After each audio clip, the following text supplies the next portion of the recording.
బాలకృష్ణ పవన్ కళ్యాణ్ మధ్య war fix అయిపోయింది. ఇద్దరు పొలిటికల్ గా కలిసే ఉన్న సినిమా ఇండస్ట్రీకి వచ్చేసరికి నువ్వా నేనా అంటూ బరిలోకి దిగుతున్నారు. బాలకృష్ణ అఖండ 2, పవన్ ఓజీ ఒకే రోజు సెప్టెంబర్ 25న రిలీజ్ అవుతున్నాయి. పొలిటికల్ గా కలిసిన వీళ్ళిద్దరి మధ్య సినిమాలు చిచ్చు పెడుతున్నాయా? Let's watch. బాలకృష్ణ పవన్ కళ్యాణ్ సినిమాలు అఖండ 2, ఓజీ క్లాష్ అవుతాయన్న అనుమానమే నిజమైంది. 10న బాలయ్య బర్త్డే సందర్భంగా అఖండ 2 రిలీజ్ చేస్తూ ముందుగా ప్రకటించినట్టు సెప్టెంబర్ 25నే వస్తామని ప్రకటించడంతో వార్ తప్పలేదు. పవన్ చేతిలో 3 సినిమాలున్న హైప్ అంతా ఓజీదే. సింహ, లెజెండ్, అఖండ వంటి హ్యాట్రిక్ హిట్ తర్వాత అఖండకు సీక్వెల్ గా వస్తున్న అఖండ 2 పై భారీ అంచనాలున్నాయి. అఖండ 2 మొదలైందో లేదో సెప్టెంబర్ 25న రిలీజ్ చేస్తున్నట్లు ప్రకటించారు. విఎఫ్ఎక్స్ వర్క్ ఎక్కువ ఉండడంతో అనుకున్న టైంలో రిలీజ్ కావడం కష్టమే అన్న న్యూస్ స్ప్రెడ్ అయింది. డిసెంబర్ లో వచ్చిన అఖండ సూపర్ హిట్ అయింది. సెంటిమెంట్ రీత్యా అఖండ 2ను కూడా డిసెంబర్ లో రిలీజ్ చేస్తారన్న ప్రచారం నడిచింది. అఖండ 2 రిలీజ్ వాయిదా పడుతోందన్న ప్రచారంతో ఇదే డేట్ కి ఓజీని రిలీజ్ చేస్తున్నట్లు మేకర్స్ ప్రకటించారు. పవన్ ఆల్రెడీ షూటింగ్ కూడా పూర్తి చేశాడు. అఖండ 2 టీజర్ లో రిలీజ్ డేట్ కన్ఫర్మ్ చేయడంతో సెప్టెంబర్ 25న మెగా నందమూరి ఫ్యాన్స్ మధ్య వార్ తప్పడం లేదు. రెండు పెద్ద సినిమాల మధ్య రిలీజ్ డేట్ క్లాష్ అయితే సినీ పెద్దలు చర్యలు తీసుకుంటారు. వారం గ్యాప్ లో తీసుకురావడానికి ప్రయత్నాలు చేసే అవకాశం ఉంది. మరి దసరా సెలవుల్లో ఎవరు ముందు ఎవరు తర్వాత వస్తారో చూడాలి. ఈ రెండు క్రేజీ మూవీస్ ఒకే రోజు రాకపోయినా దసరా సీజన్ లో వస్తే మాత్రం ఈ పోటీని ఫ్యాన్స్ మాత్రం మా హీరోనా మీ హీరోనా అన్నట్టే చూస్తారు. త్రివిక్రమ్ శ్రీనివాస్ ఒకటి అనుకుంటే మరొకటి జరుగుతోంది. 2 ఏళ్ల పాటు ఒక స్టోరీని చెక్కి చివరికి ఆ ప్రాజెక్ట్ ని పక్కన పడేస్తాడు. అదేంటో కానీ కొన్నేళ్లుగా ఇదే జరుగుతోంది. అప్పటి వరకు అనుకున్న హీరోను స్టోరీని మార్చేసి మరొక హీరో సరికొత్త స్టోరీ రాసుకోవాల్సి వస్తోంది.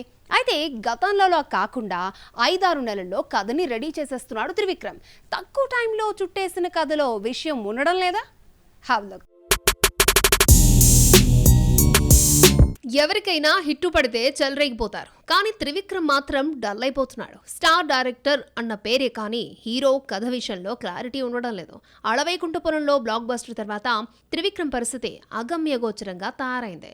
అలవైకుంఠపురంలో రిలీజ్ తర్వాత ఎన్టీఆర్తో సినిమా ప్లాన్ చేస్తే అది కాస్త అటకెక్కి గుంటూరు కారం తీయాల్సి వచ్చింది. అజ్ఞాతవాసి ఫ్లాప్ తర్వాత ఎన్టీఆర్తో తీసిన అరవింద సమేత వీరరాఘవతో త్రివిక్రమ్ ఫామ్ లోకి వచ్చాడు. ఆ వెంటనే అల్లు అర్జున్తో తీసిన అలవైకుంఠపురంలో నాన్ బాహుబలి రికార్డులను బ్రేక్ చేసి 150 కోట్ల షేర్ కలెక్ట్ చేసింది. ఆ వెంటనే తారక్తో సినిమా కమిట్ అయ్యాడు. దాదాపు 2 ఏళ్లు స్టోరీ రాసుకుని రెడీగా ఉండగా ఏమైందో ఏమో కానీ ఎన్టీఆర్ సినిమాని పక్కన పెట్టి హడావిడిగా గుంటూరు కారం తీశాడు. తారకేమో కొరటాల డైరెక్షన్ లో దేవరా చేశాడు. గుంటూరు కారంను 6 నెలల్లో రాసేసి సెట్స్ పైకి తీసుకొచ్చిన త్రివిక్రమ్ పూర్తి చేయడానికి ఏడాదికి పైగా టైం పట్టింది. ఓ ఫైట్, కొన్ని సీన్స్ తీసిన తర్వాత మహేష్ కి స్టోరీ నచ్చకపోవడంతో షూటింగ్ ఆపేసి స్టోరీలో మార్పులు చేశారు.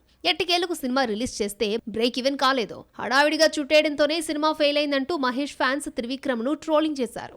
గుంటూరు కారం సెట్స్ పై ఉండగానే అల్లు అర్జున్ తో సినిమా ప్రకటించిన త్రివిక్రమ్ కి మరొకసారి భంగపాటు తప్పలేదు. ఏడాది పాటు బన్నీ స్టోరీని నమ్ముకుని ఇండియన్ స్క్రీన్ పై రాని పాయింట్ తో స్క్రిప్ట్ రెడీ చేశాడు. ఈ మూవీతో గురూజీ పాన్ ఇండియాలోకి అడుగు పెట్టాల్సి ఉంది.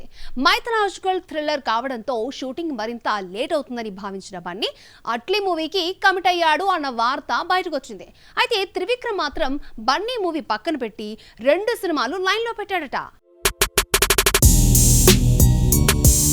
అల్లు అర్జున్ త్రివిక్రమ్ మూవీ అటకెక్కిందా అంటే చెప్పడం కష్టమే. అలాగని ఉండదని చెప్పలేకపోతున్నారు. గురూజీ, వెంకీ, రామ్ చరణ్ తో వరుస సినిమాలు కమిట్ కావడంతో బన్నీతో సినిమా ఇప్పట్లో ఉండదని తేలిపోయింది. ఎప్పటి నుంచో వెంకటేష్ తో అనుకున్న సినిమాను త్వరలోనే అనౌన్స్ చేయనున్నారు. సంక్రాంతికి వస్తున్నాం తర్వాత వెంకీ మరొక మూవీకి కమిట్ కాలేదు. వెంకటేష్, విజయభాస్కర్ కాంబోలో వచ్చిన నువ్వు నాకు నచ్చావు, మల్లీశ్వరికి త్రివిక్రమ్ కథ మాటలు అందించగా సూపర్ హిట్ అయ్యాయి. త్రివిక్రమ్ డైరెక్షన్ లో సినిమా ఉంటుందని చిరంజీవి ఓ ఈవెంట్ లో ఓపెన్ అయినా ఇంతవరకు తెరపైకి రాలేదు.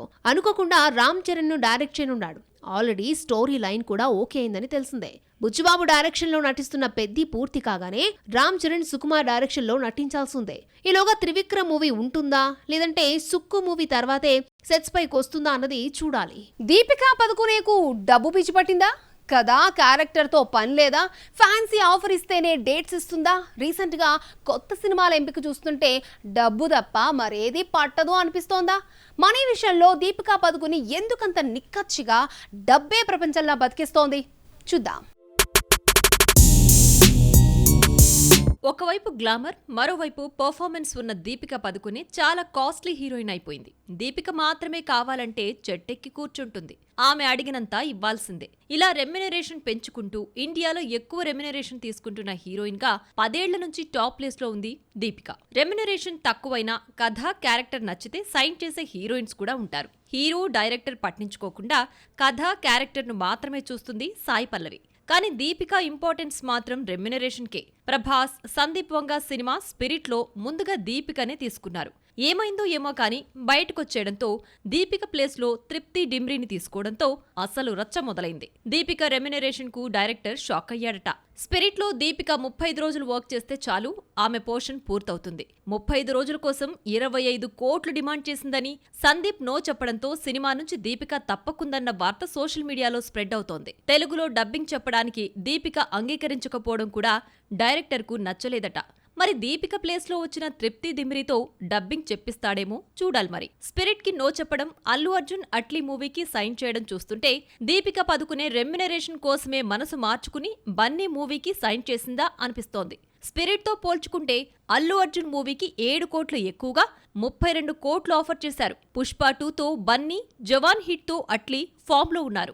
ఆల్రెడీ జవాన్ లో గెస్ట్ రోల్ లో కనిపించిన దీపిక 30 కోట్ల మార్కు తీసుకుంటున్న తొలి హీరోయిన్ గా రికార్డు క్రియేట్ చేసింది. తెలుగు హీరోల పక్కన నటించాలంటే దీపిక రెమ్యునరేషన్ డబుల్ చేయాల్సిందే.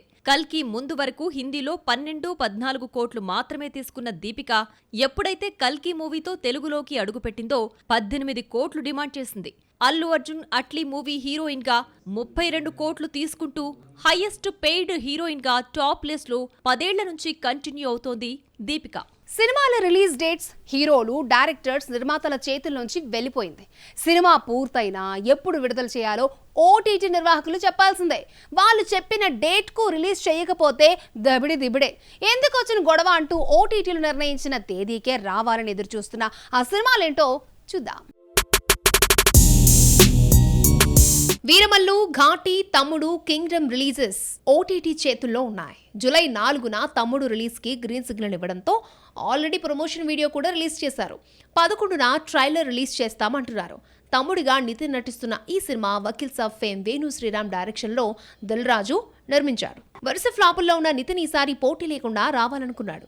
జూలై 4న ఎవరూ రావడం లేదని రిలీజ్ డేట్ ని ప్రకటించాడు. విజయ్ దేవరకొండ కొత్త సినిమా కింగ్డమ్ తమ్ముడికి మనశ్శాంతి లేకుండా చేసింది. మార్చిలో రావాల్సిన రౌడీ హీరో కింగ్డమ్ మే 30కి వెళ్లిపోయింది. సినిమా రిలీజ్ కు రెడీగా లేకపోవడంతో జూలై 4న రిలీజ్ చేస్తున్నట్టు మేకర్స్ ప్రకటించినా మరొకసారి వాయిదా తప్పడం లేదట. రిలీజ్ డేట్ విషయంలో క్రేజీ మూవీస్ గందరగోళంలో పడ్డాయి. ఈ నెల 12న రావాల్సిన హరిహర వీరమల్లు వాయిదా పడింది. ఎప్పుడు రిలీజ్ చేయాలో ఓటీటీ ఓ నిర్ణయానికి రావాల్సిందే. దీనికోసం నిర్మాత ముంబై వెళ్లి ఓటీటీ ప్రతినిధులతో మంగళవారం నాడు సంప్రదింపులు జరపనున్నాడు. జూలై 4న తమ్ముడు రావడం ఫైనల్ కావడంతో కింగ్డమ్ మరొక డేట్ ని చూసుకున్నట్టే. మారిన పరిస్థితుల్లో ఘాటి జూలై 11న వస్తుందా అన్న డౌట్ క్రియేట్ అయింది. హరిహర వీరమల్లు, కింగ్డమ్ విడుదల తేదీ ప్రకటించే క్రమంలో జూలై 11న ఈ రెండింట్లో ఏదో ఒకటొస్తే మాత్రం ఘాటి వాయిదా పడుతుంది. ఇలా తెలుగులో ప్రస్తుతం రిలీజ్ కన్ఫ్యూజన్ నెలకొంది. కొన్ని కథలను ఒక్క పాటలో చెప్పలేక 2 పాటలు తీస్తారు. సినిమా లెంగ్త్ 3 గంటలు దాటితే సీక్వెల్ కు వెళ్ళిపోవడం చూసాం. కానీ 3 గంటలు దాటినా ఒకే పాటతో రిలీజ్ చేస్తున్నారు. 3 గంటలకు పైగా నిడివితో ఈ నెలలోనే వస్తున్న ఆ సినిమాలేంటో చూద్దాం. 3 గంటల సినిమా అంటే ఆడియన్స్ ముందే భయపడిపోతారు. సీట్లో 3 గంటలు కూర్చోవాలా అన్న ఫీలింగ్ రావడం కామన్. అయితే స్క్రీన్ ప్లే ఇంట్రెస్టింగ్ గా ఉంటే 3 గంటల సంగతి మర్చిపోతారు. సినిమాను బోర్ కొట్టించకుండా నడిపిస్తే చాలు. లెంగ్త్ 3 గంటలు పెద్ద ప్రాబ్లం కాదు. మరి కుబేర పరిస్థితి ఎలా ఉంటుందో చూడాలి. ధనుష్, నాగార్జున, రష్మిక లీడ్ రోల్స్ లో శేఖర్ కమల తీసిన కుబేర 20న 3 గంటల 15 నిమిషాల నిడివితో రిలీజ్ అవుతోంది. ఈ నెల లెంగ్తీ మూవీస్ కి కేర్ ఆఫ్ గా మారింది. ఆడియన్స్ ను 3 గంటలకు పైగా కూర్చోపెట్టేస్తున్నారు. మంచు విష్ణు ఎన్నో ఆశలు పెట్టుకున్న కన్నప్ప 3 గంటల 10 నిమిషాలతో రిలీజ్ అవుతోంది. ఇలా 3 గంటల సినిమాలకు సందీప్ రెడ్డి కేర్ ఆఫ్ గా నిలిచాడు. అర్జున్ రెడ్డి 3 గంటల 2 నిమిషాలు వచ్చింది. అర్జున్ రెడ్డి లెంగ్త్ ఎక్కువైందన్న కామెంట్స్ వచ్చినా సినిమాకు పాజిటివ్ టాక్ రావడంతో 3 గంటలను పట్టించుకోలేదు. యానిమల్ దగ్గరకు వచ్చేసరికి అవుట్పుట్ 3 గంటల 20 నిమిషాలు ఇచ్చాడు. ముందుగా 3.5 గంటలు వస్తే కట్ చేసిన 10 నిమిషాలను ఓటీటీలో పెట్టాడు సందీప్.